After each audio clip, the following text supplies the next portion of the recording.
نجري المطوع يوم سامهد غاليب، هو يحسب اني جالبه للمبيع.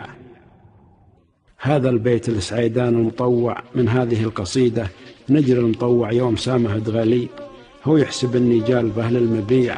صكوا بيا جناب هم ولا صاحيب، قالوا تبيع، قلت نجري مبيع. ابغي لجوني هل الفطر الشيب، يلقون نفس بالمروة سريع. ليجوا يريدون الذرع والمعازيب، أجواد مرفزهم عدو الشريعة.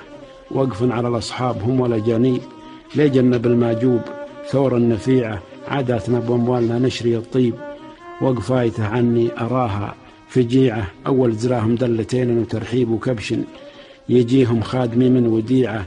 قواعد عشنا عليها وترتيب، يسهل بها الخاطر ونفس الرفيع. ولن بود اللي بجنبه عذاريب، عن الرداء نلقى فجوج وسيع. ما داني العفنة ولا داني العيب، طبيعة يا حيها من طبيعة. عسى صبي ما يعرف المواجيب، تجيه لوعات الليالي سريع. من شب بالدقمة إلى حروة الشيب، يموت قلبه ما بقله سبيعة. سخرتها يا القرن غصب بلا طيب، تاتين عسرات القوافي مطيعة.